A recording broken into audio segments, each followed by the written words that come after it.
alone. But we appreciate you and good luck to you. Thank you so much. Thank you. Great interview, great talent, and we appreciate him always. We'll see you next time on the Bullpen.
It is that time for Unbossed. Welcome in. I am Adrienne Lawrence, filling in for the great Nina Turner. And definitely do not forget to subscribe, share the stream, and also send some love in the comments because y'all know I love in comments. And today I am excited to be joined by the one and only Mayor Mondale Robinson, who also happens to be a Rebel HQ contributor. What's up, Mondale? How's it going? It's good to be with you. And it's good to have you, especially on this Friday, which feels like it has been another blow to all of us because it was a devastating blow that was dealt to roughly, 43 million people in the United States, particularly student loan borrowers across the country. Seeing is severe backlash in the sense that people do not want to see Black and brown people excel in this country. And I think it's a really something that is unfortunate that we have to pay attention to, and allowing the courts to legitimize and license discrimination in this kind of way really makes our country not the country that we want it to be, not the kind of future that we want to push forward. Yes, that was Representative Ilhan Omar, and she was just on point about today's ruling by the US Supreme Court, pretty much killing President Joe Biden's student loan forgiveness plan. And this would have relieved debt for millions of people, helping close the racial wealth gap on top of it.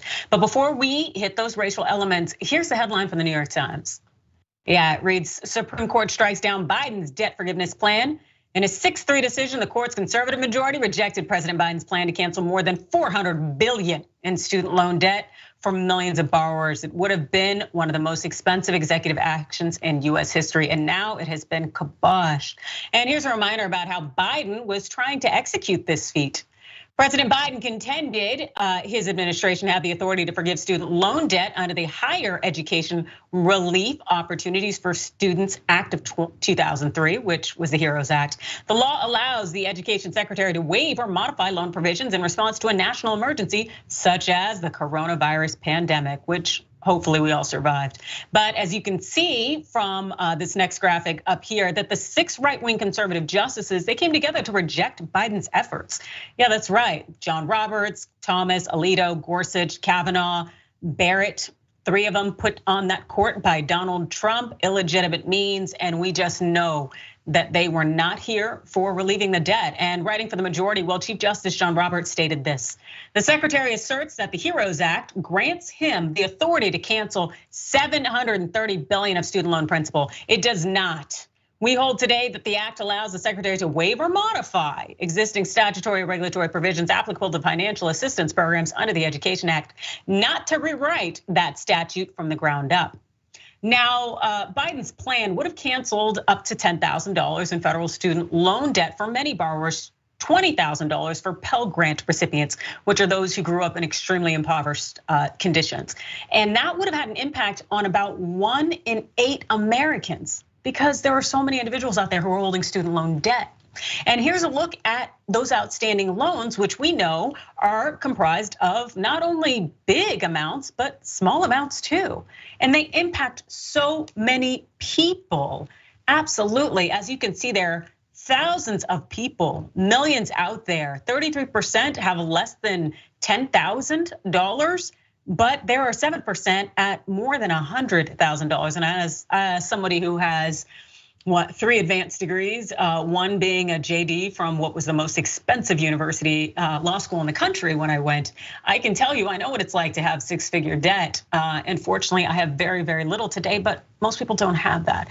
And what we do know is that most people who are Black are the ones that are suffering, because student loan forgiveness would have helped close the racial wealth gap over time. And we also know Black students happen to suffer the most. As you can see here, from this chart, the average amount of Black borrowers take out, we're looking at 40 grand versus white borrowers. And the reality is that we have a thing called generational wealth that has been afforded to white Americans from all of the other opportunities that have been given, that have been state sanctioned, racially based opportunities for white people to enjoy free housing, and have loans be wiped out, and so on and so forth. And we have this from the Legal Defense Fund. As students of color begin college, the racial wealth gap often worsens because they have fewer socioeconomic resources, less parental and generational wealth, less home equity to finance a loan, and fewer savings. Students of color are forced to take on more debt to cover tuition and living expenses to make up for the wealth gap between them and their white peers. It's a reality of the conditions of which this country has created that racial wealth gap. And Biden appears to be recalibrating right now following today's decision. He had tweeted out this: unthinkable. This fight isn't over. I'll have more to announce when I address the nation this afternoon. And as I understand, that should be coming up very soon if it hasn't just popped off. But the reality is that we kind of expected this ruling to come out from the US Supreme Court. We saw them tear down affirmative action yesterday. And so it seems that anything that would help uplift Black and brown people from a nation that has really denigrated us is something that the US Supreme Court is not here for. Mondale, do you think I'm getting that right? I think you're spot on, and I think it's important that people understand that, like the way you frame this conversation, in not just the context of preventing or rejecting the idea that student loan debt could be wiped away by the president and his education department, but also in the context of what the history of this country is and who has wealth and how this country has supported the certain people gaining wealth while they prevent others. And I think the story of American college, how expensive it is, how much it is went up while Black people's salary is not going up like this. We see more and more ways it is becoming almost impossible for Black people to afford college in this country, even though we know as we see Black women beginning to attain more and more degrees, it's becoming more and more impossible, or more hurdles are being put in front of us. I see online Twitter especially, people going in saying, well, black people, black families should do better. It is not like white families are better than black families. It is not like white families are better situated or preparing for their kids more. No, this country gave all of its white citizens and continues to give white citizens this boost up that is not awarded black folk. And people need to stop pretending that anything else is different or at play here. No, you're absolutely right. And the fact is that in terms of our education system and how we like to keep people ignorant, while we know that there are stereotypes, lies, and myths that are being promulgated outside of the educational institution, is the reality that white people have gotten a boost up from the nation from day one. They got to ride on the backs of black people as we built this country. And then on top of that, when we were supposed to get 40 acres and a mule, no, they gave that to white people. And then we have the GI Bill. We have all of these conditions. We have redlining. We have things that have shown that white people have been able to benefit since day one. And also, you see this stuff with the affirmative action, where the vast majority of people getting into these Ivy League schools are legacy admissions. Guess what? These schools didn't really allow black people, Jews, people of color for centuries. They didn't let people in. And as a result of that, yeah, you do have a legacy that comes with a leg up, even if you don't necessarily have the intellectual capacity to show the grades. And yet still we're gonna have affirmative action torn down when also we know that white women have been the primary beneficiaries of it. And while we're talking about affirmative action, let's talk about the reactions here, because they have been fiery and real since the Supreme Court decision came down yesterday. Today, and then the phrase color blindness, are you kidding me? Were we thinking about color blindness when it came to the Homestead Act or the Black laws or Jim Crow or any of the things throughout history that did not benefit us, that actually harmed us and even killed us, versus affirmative action for wealthy white patriarchs, which is why ending legacy admissions, which benefit 70% of white people, 70% of those who benefit are white, right? And they keep out low income, mostly children of color. If we're serious about our democracy and equity and equality and legacy admissions, then we could do that in Congress. Yep, all facts, all facts. It was Representative Jamal Bowman, and his conclusion is completely on point. And the thing is he wasn't the only one that was disgusted by yesterday's decision for affirmative action. Also, Biden wasn't here for it. Today, I'm directing the Department of Education to analyze what practices help build a more inclusive and diverse student bodies and what practices hold that back. Practices like legacy admissions and other systems expand privilege instead of opportunity. Yeah, because that's the reality here, is that what happened yesterday in terms of the affirmative action ruling, it all comes together in terms of continuing to hold back Black and brown people in this country. And we know that at the center of the case was Harvard University, which I really wish we had the post out there, because that what they had tweeted, because you know that Harvard ain't happy because they know there is so much value to having a rich, diverse student body, including the president-elect there, Claudine Gay, who had this to say. Supreme Court's decision on college and university admissions will change how we pursue the educational benefits of diversity. But our commitment to that work remains steadfast.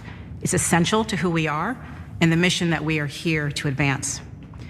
For nearly 9 years, Harvard vigorously defended our admissions process and our belief that we all benefit from learning, living, and working alongside people of different backgrounds and experiences. We will comply with the court's decision, but it does not change our values. No, not at all. And I do really wish that I had time to put up the Harvard tweet, because they let you know that the court's decision on affirmative action did say that the schools could continue to consider race if it's in a student statement, their personal statement, their mission statement. Yeah, then it can be considered. So Harvard said they would definitely abide by the ruling. So it pretty much means any applicants, put your diversity in that personal statement. We also know that Twitter had a lot to say. The reaction was very swift, including this tweet from Senator Nina Turner. She tweeted out, courtesy of SCOTUS, your latter's unnecessary. But then we see those legacy emissions come in the back door, which we know primarily serve white people. Also, she tweeted out, Americans deserve better than this Supreme Court. Absolutely. Also, Erica Marsh, who is a former field organizer for Biden, really seemed to think that she was being helpful, but she ended up really coming across as someone who may have some issues with race. Check out her tweet. Erica Marsh said, today's Supreme Court decision is a direct attack on black people. No black person will be able to succeed in a merit-based system, which is exactly why affirmative action-based programs were needed. Today's decision is a travesty. Yeah, Erica, super racist. There are plenty of very, very intelligent black people out there. It's a matter of how less intelligent people seem to allow our melanin count to get in the way of opportunity. So less us, more you, Erica. Anyways, well, speaking of racist, well, former President Trump definitely had to weigh in via Truth Social. He said this is a great day for America. People with extraordinary ability and everything else necessary for success, including future greatness for our country, are finally being rewarded, white people. This is a ruling everyone was waiting and hoping for, and the result was amazing, racist. It will also keep us competitive with the rest of the world. No, our greatest minds must be cherished. That's what this wonderful day has brought. No, we are going back to all merit-based, and that's the way it should be. Oh my God, really, all merit-based? No, because again, legacy admissions. Yeah. Anyways, perhaps the most disgusting tweet yesterday came from Bridget Gabriel. Yeah, she said this: Martin Luther King would be proud of today with whatever. This woman is a chairwoman for and founder of Act for America. She really had the audacity to put that post up with MLK Jr. And it just happened to be the day that his last living sibling had died. That's Christine King Ferris. She was 95. And of course, although MLK's daughter is definitely grieving, Bernice King decided to go ahead and let Gabriel know how she was feeling yesterday with that pathetic attempt to boost Trump. She tweeted this morning, as I grapple with the passing of my aunt, a gross distortion of my father's beliefs of equality, a horrible misuse of his image to oppose something he pressed for. Policies, programs that prevent white supremacy laden inequity in hiring, college admissions. Absolutely, because I don't think this Gabriel woman is well aware of what Dr. King had said about the white liberal, and she ain't even liberal. So anyway, well, we know that the decision on affirmative action definitely ends up harming black and brown people beyond the scope of higher education, as does today's decision.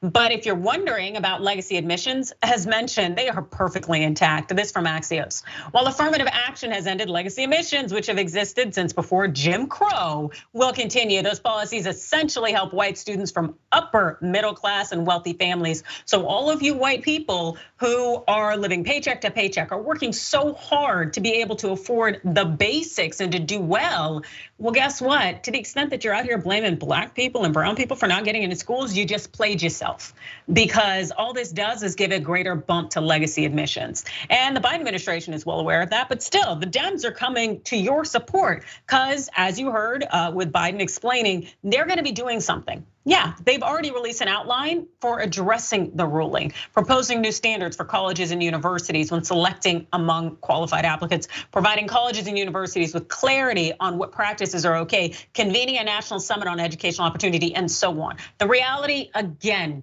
is that white people have had a boost up and continue to have a boost up in our nation, yet it is always this stereotype, myth, and lie that black people are the ones getting handouts. That is not accurate in any way.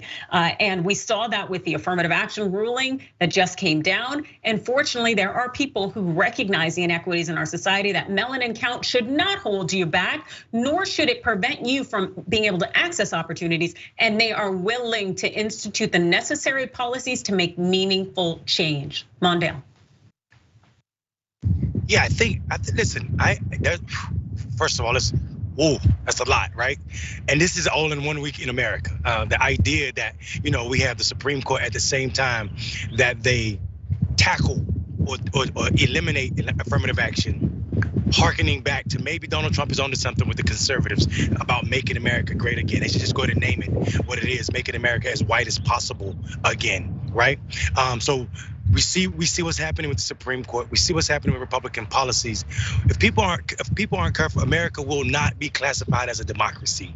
The idea that a white person can post a picture of Dr. King, not just on the day of the silly ruling, but on the day that his last sibling dies in the arm on Donald Trump, knowing that Donald Trump is the exact opposite of what Dr. King stands for, is absolutely beyond low. It's beyond low.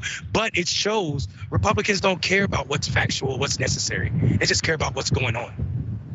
Absolutely. This is all about domination. This is all about subjugation, continuing not only just to have a working enslaved class, but to continue to marginalize people based, again, on their melanin count, on any differences in their lives. And the thing I will say about education, again, as somebody who has 3 advanced degrees in addition to the undergraduate degree, and who got very, very few scholarships to get there, which I can definitely attest to, I can tell you that our country likes to push education as a great equalizer. And that's why you end up having a bunch of black and brown people taking out these loans in hopes of fulfilling the American dream. But then the reality is you get in the workforce and you are subject to discrimination. You are not hired. You are also underpaid, and you continue to struggle. You try to get a home loans are not accessible to you because there is considerable discrimination in housing. We've seen this case after case, time after time, year after year, again and again. And yet still to this day, again, we are blamed for not pulling ourselves up from the bootstraps when white America has created a functioning system that continues to only function in their favor. So if you are here for progress and you're here for change and you're actually here for equality, you will be speaking out, even if you happen to be a beneficiary of the status quo as it is right now. And that's what I got for you. I'm gonna go take a break, cool off a little bit, and hopefully you will see us when we get back.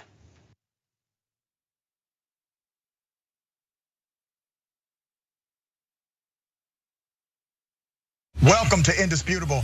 I'm your host, Dr. Rashad Richey. We got a lot happening today. But what do we do on this show? We tell the truth. You know why we tell the truth? Because the truth is simply indisputable. Rashad, great to be here. Congratulations on the new show. And I gotta let everybody know that Rashad and I go way back. Here's the pattern that we see in all of these Karen stories. They think they own stuff they do not own. Now, where does that come from? I don't know, maybe slavery. Maybe they think they should still own black people. This is what happens when Karens weaponize the police.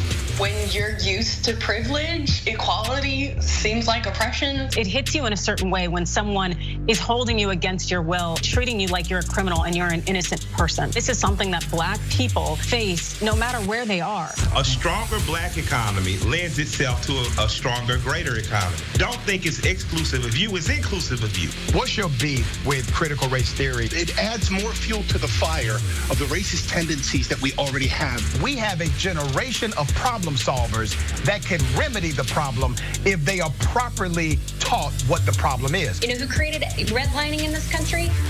The white liberal. I don't give a damn who created it. If it's a racist policy, Shelley, here's what I don't know. I don't know. See, there you go filibustering, brother. You're scared of this truth, but you're gonna get it though.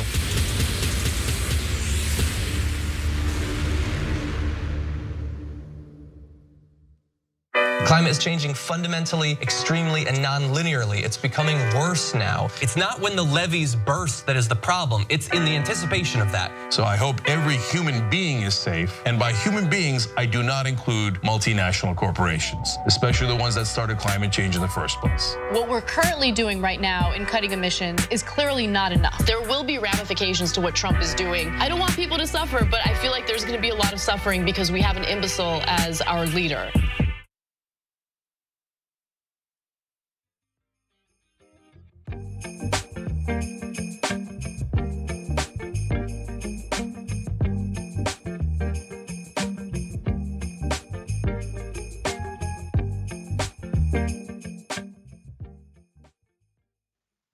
Welcome back, welcome back. It's Adrienne Lawrence. This is Indisputable, or excuse me, Unbossed. Whew, all these shows. And I'm filling in for the great Nina Turner. And there is so much that is valuable with all these shows. That's right, a TYT membership.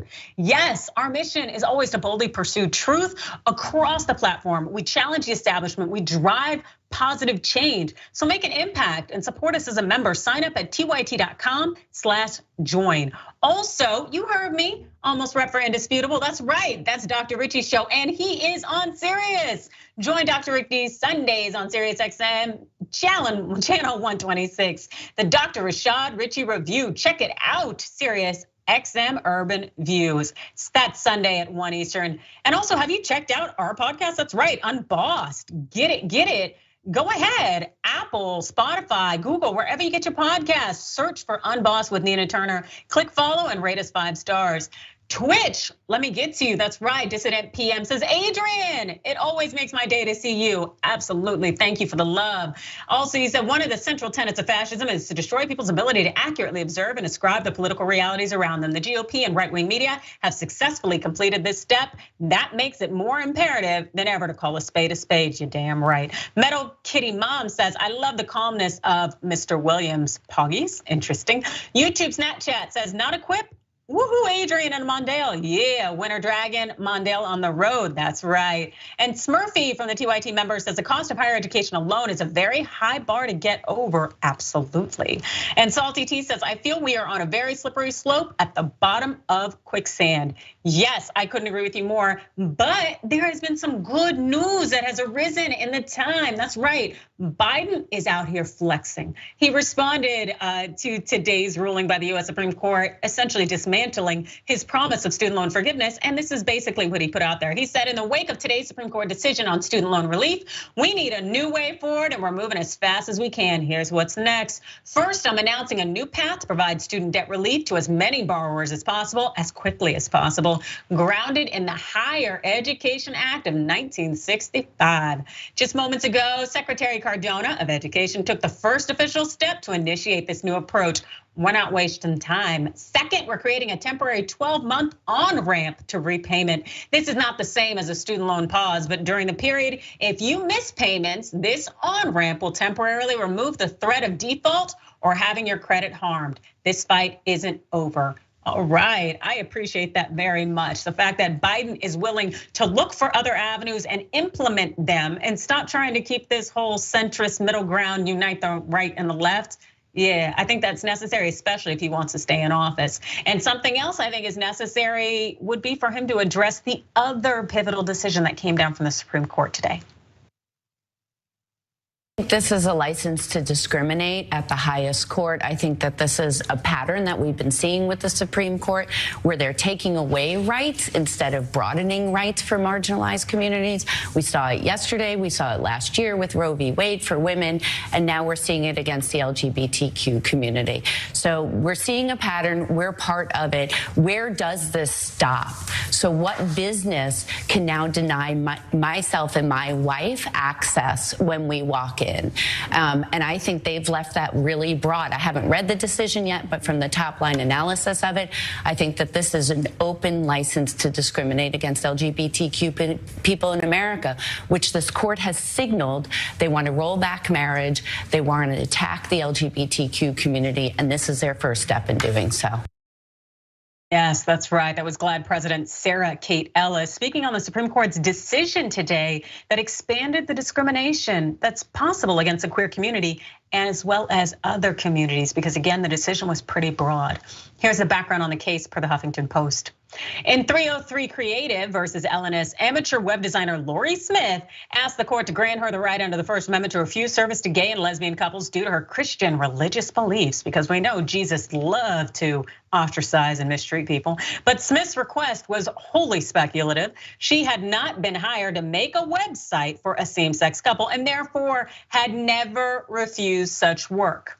In fact, she never made a single wedding website. Now, Ms. Smith basically sued on hypothetical grounds, which largely, I would say, is not legal. Although there is First Amendment, you could say that a law out there is chilling your First Amendment rights. I have been a part of defending against those cases on behalf of the government when I worked at the US Attorney's Office. So I'm sure that is what Ms. Smith argued, that her First Amendment right was somewhat chilled.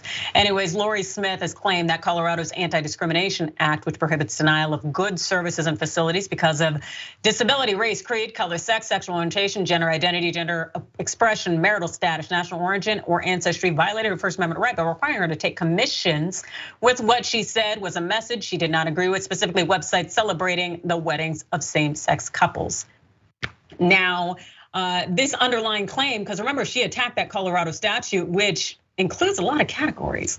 And so the ruling itself isn't necessarily just limited to LGBTQ IA+ couples. It could hit you on all those different grounds in terms of denying access to opportunity to patronize businesses and to have the same experience of someone else as long as you fit within one of those marginalized categories. And that's gonna be one of those things that a lot of people start to test at this point, knowing that the Supreme Court precedent now out there is now quite broad. And despite this underlying claim really being totally made up as it was, well, the court sided with Smith's religious liberty argument. That was a 6-3 vote, all the conservatives lining up. And Justice Sonia Sotomayor, who was in the 3, well, she joined the other 2 liberal justices, Elena Kagan, Ketanji Brown Jackson, dissenting. And it was really a blistering dissent and completely accurate. And this is what Sonia Sotomayor said. Today is a sad day in American constitutional law and in the lives of LGBT people. The Supreme Court of the United States declares that a particular kind of business, though open to the public, has a constitutional right to refuse to serve members of a protected class. The court does so for the first time in its history by issuing this new license to discriminate in a case brought by a company that seeks to deny same-sex couples a full and equal enjoyment of its services. The immediate symbolic effect of the decision is to mark gays and lesbians for second-class status. In this way, the decision itself inflicts a kind of stigmatic harm on top of any harm caused by denials of service. The opinion of the court is, quite literally, a notice that reads, some services may be denied to same-sex couples. Absolutely. The fact is that this case came upon a hypothetical situation as this woman had never even created this website. And the court took the bait when it should have challenged standing, because even if you want to argue that a particular statute chills your First Amendment right, you got to put up a lot of evidence that you would have put out that material, that you would have built a website. And the woman didn't do that here. And that's generally the standard of what is required in order for you to even approach a situation and say that your rights are chilled. The fact is that we have a problem, and we're gonna see a lot of litigation coming down the pike trying to get to the US Supreme Court that really seems to undermine whether it's not just same-sex marriage that was declared lawful in Obergefell, but also interracial marriage, being able to access opportunities. If you are a photographer and you don't want to take a picture of maybe a mixed race child, and so you decide to say no because it's against your beliefs, or maybe someone has a physical disability and you don't want to provide services to them because you don't think that they should have the same accesses. That is what this decision does, is it opens the floodgates for state sanctioned discrimination, of course, using religion as its underpinning. This is dangerous. Mondale. I mean, it's dangerous and it's American, right? Like, this is as American as apple pie. And to have Clarence Thomas blackface up there agreeing with all of this is absolutely disgusting, as he sits in an interracial marriage, which was just argued, 40, 50 years ago in this court in Lovett v. Virginia. I think the scary part of all of this is we don't know how far it's gonna go. We don't know when it's gonna stop. What's gonna happen when, like you said, a racist person say, I don't want to marry 2 black people, it goes against my belief. Or a black and white person. This is absolutely ridiculous. I don't know where they want America to go. But if they have problems with the state of Iran, then they need to have problems with the state of America, because right now we're starting to look just like that government. Our government is just like that. We're banning people for being people. We're making it illegal to be anything other than what the majority wants you to be. And I just, as a black geeky boy from the South, to see Clarence Thomas on the Supreme Court acting and showing up in this manner is absolutely disgusting. And I would say, bravo to how Biden is showing up in response to the Supreme Court, but this is why the Democrats fell short when they didn't expand the Supreme Court when they had all 3 houses. And this is the ramification for not doing that. No, absolutely, you are 100% right. Now, I can't speak to Iran as I just can't, but I can definitely tell you that the US needs to definitely stop looking at the logs in other people's eyes when it's got like some kind of log in its eyes. I don't do that kind of whole thing, but I know it's a problem because we're always saying, oh, well, this country is the problem, oh, this country is antiquated, when really, no, not the case. We need to focus on our own issues. And that would be really, really helpful to do that if we did have a president who was more willing to stop necessarily trying to reach to the other side of the aisle, because there are some people out there who just don't want to recognize the humanity in marginalized people, and that's a non-negotiable. But Joe Biden seems to be stepping up today, but I can tell you, when it came to his sit-down interview with MSNBC's Nicole Wallace yesterday, it kind of seemed like they were trying to hype up the presidency, but it really wasn't feeling it for me. I know the polling numbers are not good, but they were the same way when I ran and won. Everybody thought I was going to get clobbered in a primary. I got 80 million votes in the last election. And with the same thing, I remember I was saying that I thought the Democratic Party was going to do extremely well in the off-year election. Yeah. And other than the Bushes, it did. I mean, it was a great victory by not having a significant loss. We're going to lose 40 seats and all that. Yeah, President Joe Biden definitely seemed to be coming on the defense with that interview with Wallace. And Wallace even looked a bit confused, but Biden, he's gonna have to do better if he really wants to inspire voters. As of today, his approval ratings are really on the struggle bus. Check this out. In this graphic here, as you can see, things aren't going great for Biden. Yeah, we got that, 54% disapproval rate, 40% approval. It's a problem.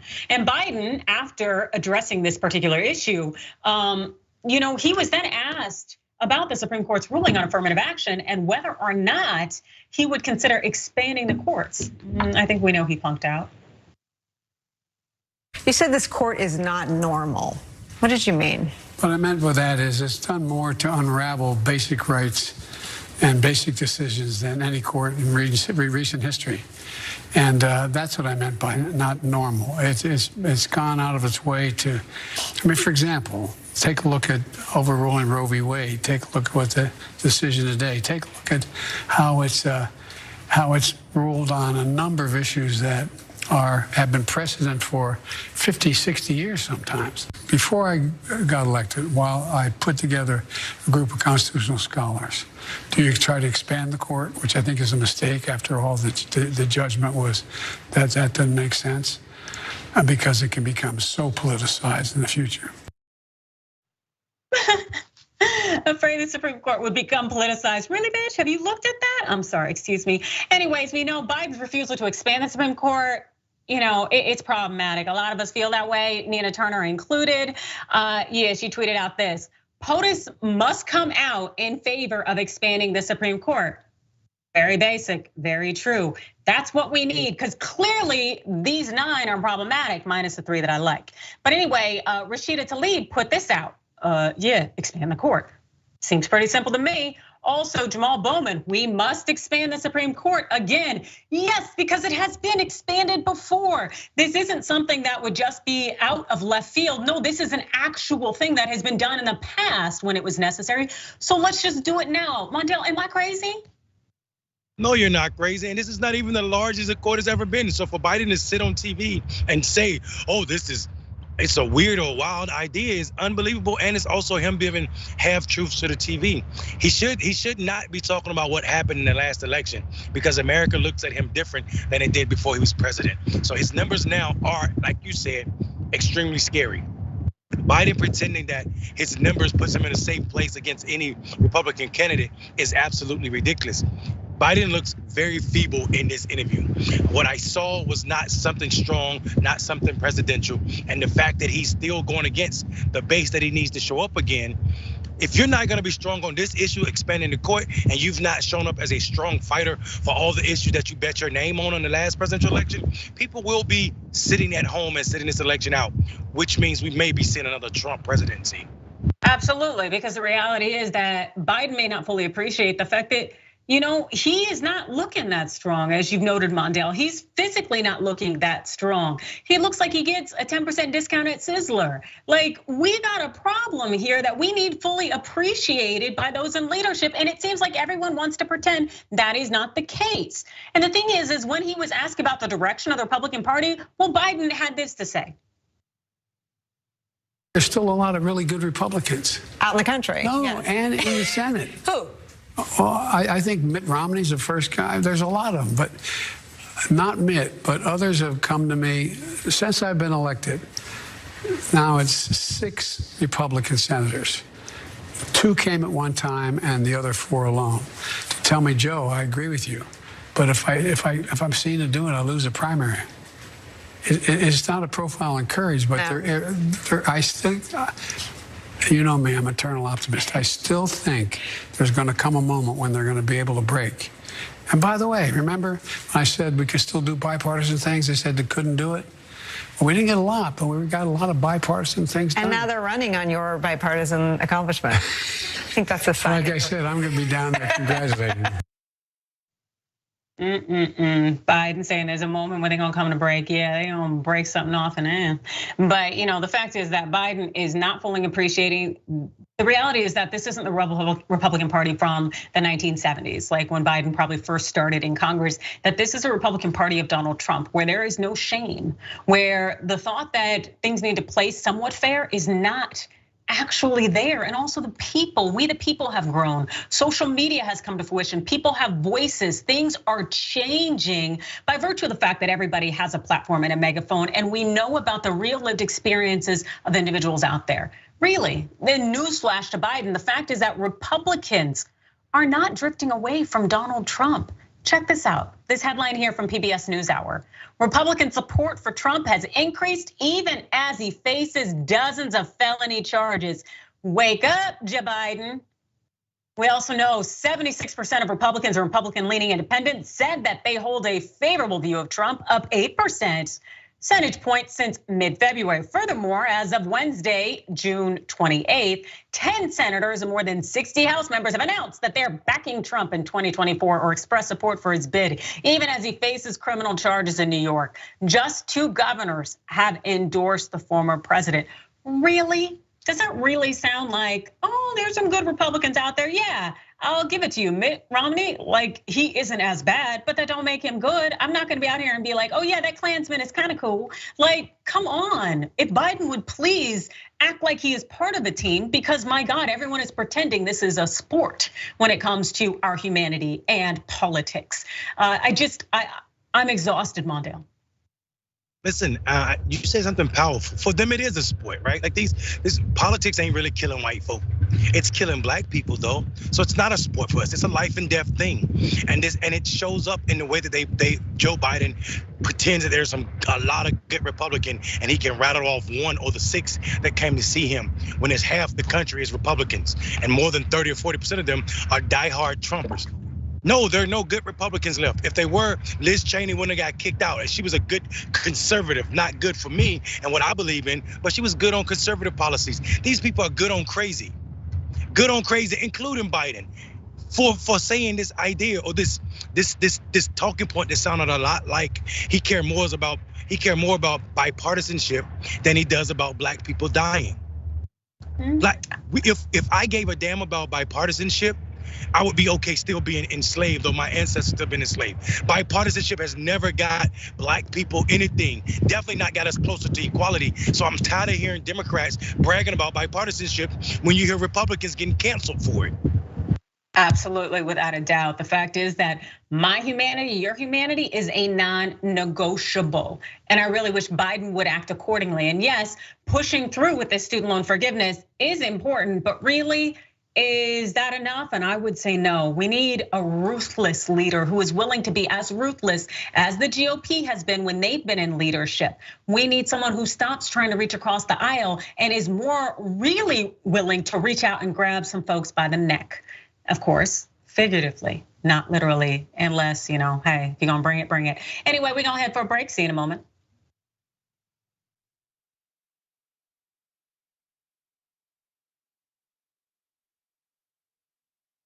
Every day, the Young Turks delivers 2 hours of solid, fact-based, timely news and progressive commentary on all the day's most important stories. We keep our viewers informed while also providing perspective and insight on the news we cover, so you understand not only what's happening, but also what's happening behind the scenes, the stories behind the stories. we play musical chairs and put these children in one awful detention facility to the next. That's what's happening at the border. The things that got him banned, he's still spreading. So presumably, I think it's reasonable to say that if you allow him back on the website, he's going to do it again. Any legal voter that we deem not willing to vote for my side shouldn't vote because it'll replace me that's supposed to vote for my side. That's not how voting works. That's not how democracy works. And while many people following today's political news can get discouraged about the direction of the nation and the world, that's not us. At TYT, we're genuinely optimistic about the future, and with good reason. Today, wide majorities of Americans agree with our progressive stances on issues ranging from healthcare and education to climate, immigration, and wages. The rising generation of young people are also overwhelmingly progressive in their political beliefs and policy objectives, and they're increasingly flexing their muscle as voters and activists to demand change from our elected officials. The traditional mainstream media is mostly AWOL. They, along with the government and many other cherished institutions, have been captured by corporate interests. Audiences sense that they're not getting the whole story or even the truth from once trusted outlets, whether broadcasting cable TV news networks or national newspapers and magazines. The antidote is the Young Turks. Unlike mainstream corporate outlets, we're not beholden to corporate advertisers, the defense contractors, to Wall Street, or to Big Pharma, and we don't carry water for the Republican or Democratic parties. So watch us Monday to Friday at 6 p.m. Eastern, 3 p.m. Pacific, and join the thousands of progressives around the globe who tune in every day for TYT's unmatched, award-winning content and see what it's like to experience a news organization that only answers to you.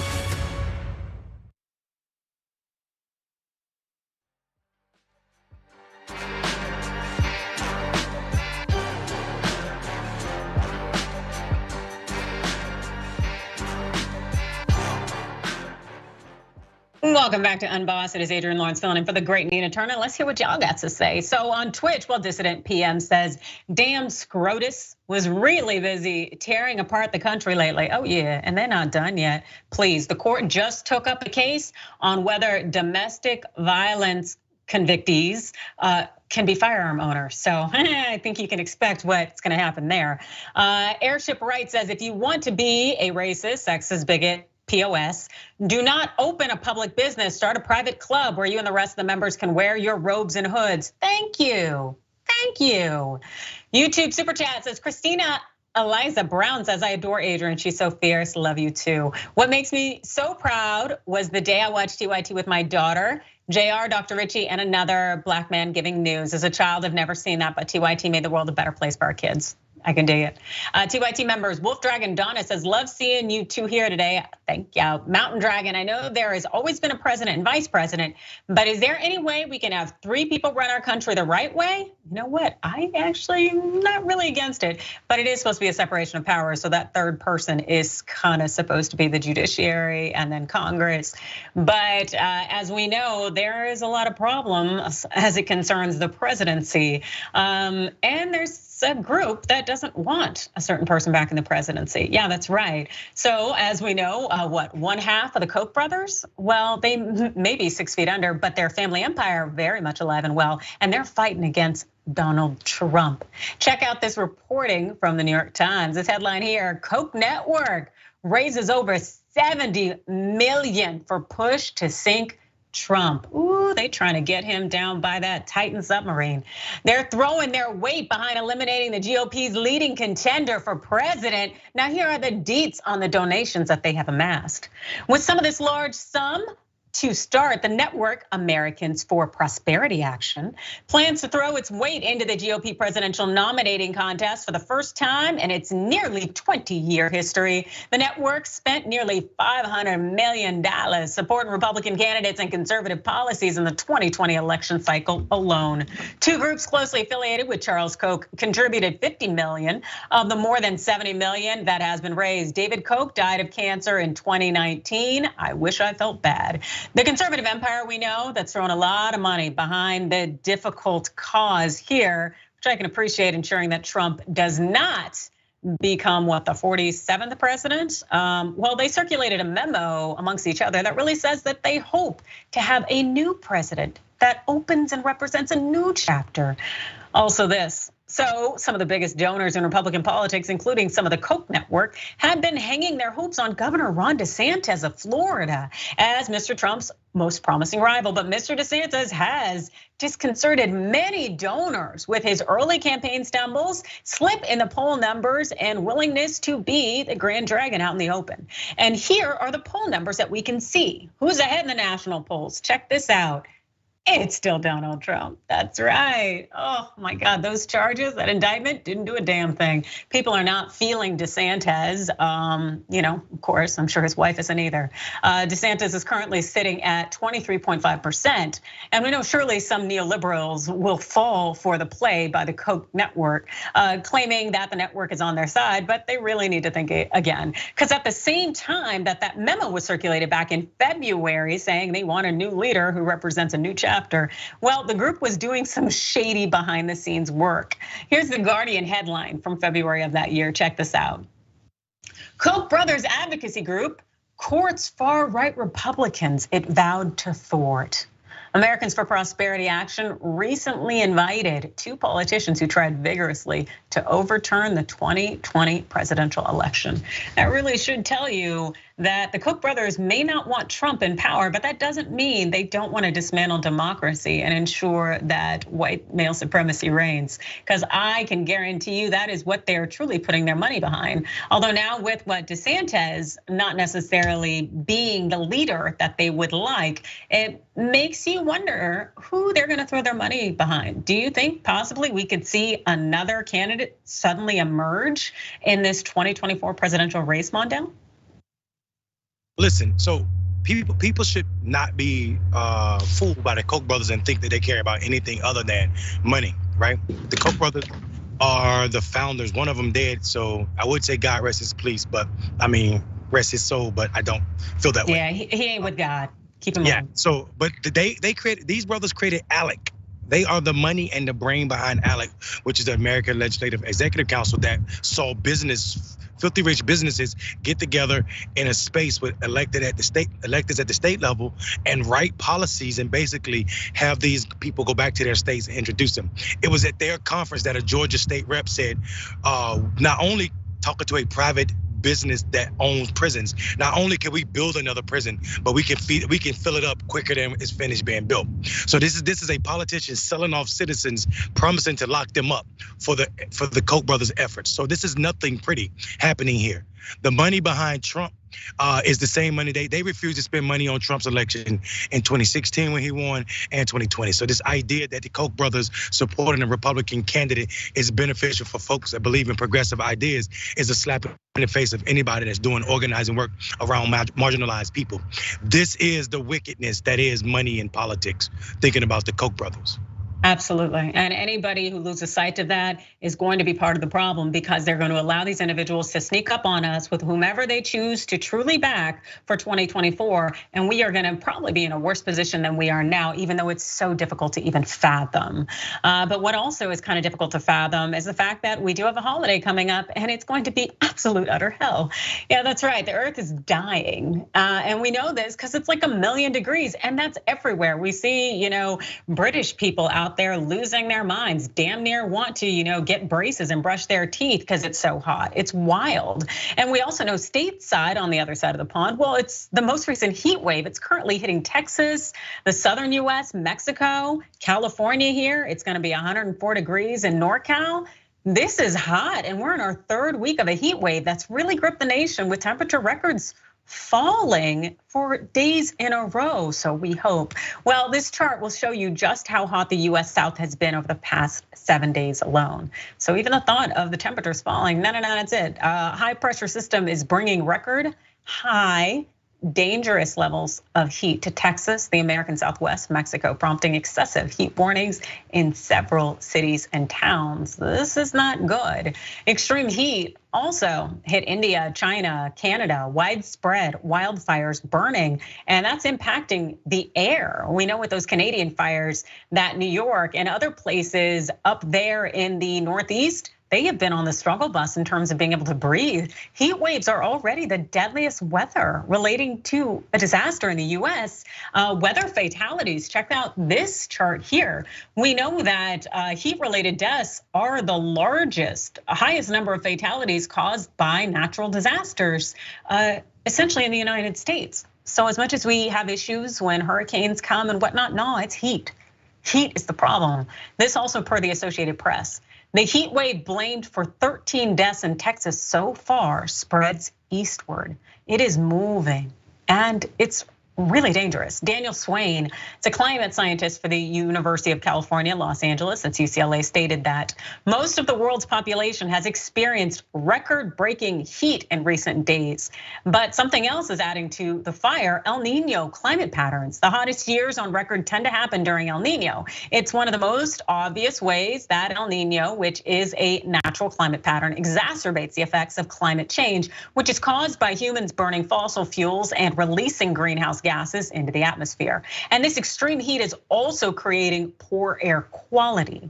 According to Alice Hill, senior fellow at the Council on Foreign Relations, we are seeing a climate that didn't exist before. We simply don't have what we need for a climate worsened environment. And we are sorely behind in the land use choices, the building codes, the type of changes that would keep us much safer in a hotter, more dangerous world. And as much as I will joke, the reality is this is big. This is going to change a lot of aspects of our daily lives. The fact is that you have a unfortunately burgeoning homeless population because we have a housing crisis, which is completely unnecessary. But you have people who are exposed to the elements, who can't access air that is conditioned. And as a result, you're going to see heat levels go up. Also, we have an aging population because, hey, we're living longer by virtue of modern medicine. And also as a result of that, that puts a number of people in very vulnerable situations when it comes to heat exposure, heat exhaustion. And it is happening a lot of places in the United States and the world where it has never been this bad. The fact is that we are killing our world, and as a result, it's killing us. We need to take this very seriously. As much as we want to have fireworks and kind of detach ourselves from the reality of this world heading into the July 4th weekend, the reality is that we're not gonna have a future in this world unless we start taking it seriously. Mondale. Yeah, I don't know what people need more than days where 12 people in one state have already been killed and we're less than 2 weeks into summer. The idea that this earth is not heating up, it's unbelievable to me. And as we sit and talk about the weather begins to change in the mountains. It's raining. So I'm doing TYT's first live raining interview right now. But I think here's what scares me the most about the environment. As we see the president dampen his idea on what cars should and shouldn't be doing, how we should and shouldn't be drilling on and off shores in this country, how we're cracking the earth for gases. And all we think about is dollar signs and not lives and not what we're doing to this earth and how long this earth is gonna be around to serve us. And I think that's the problem. I really do believe that's the problem. We believe the earth was designed to serve us and not how we fit into this whole thing, this entire ecosystem that is more than just human. So what I am thankful for is that this earth seems to be, has the ability to rid itself of any virus, including humans. So as dark as that seems, it seems like the earth may be preparing herself to get rid of us. Absolutely, and I think it's doing it with the help of them orcas out there. They're beating asses, and I love it. I am such a fan. And I'm also a fan of you, Mondale, and your contributions as a Rebel HQ contributor. So can you please tell us not only what you are doing for this July 4th weekend, but also where we can find more about you? Yeah, I'm just sitting out in the woods this weekend, doing nothing low key. But for real, you can find me at Rebel HQ, and I'm Mondale Robinson all over social media platforms. Thank you, Adrienne. Fabulous, and you be safe out there because we know black men in woods don't always go the best. But yeah, blink twice if you need help. Otherwise, I will definitely be in Northern California living my best life in what should probably be about 105-degree heat. But I will definitely be thinking of you all out there, including those orcas that are all doing God's work. And in the meantime, you can find me on Rebel HQ, which is on Facebook and YouTube. And I want to thank you all for allowing me to spend a Friday with you. It's been good. Definitely check out Unbossed on all the podcast platforms and have a safe and happy 4th of July. Ciao.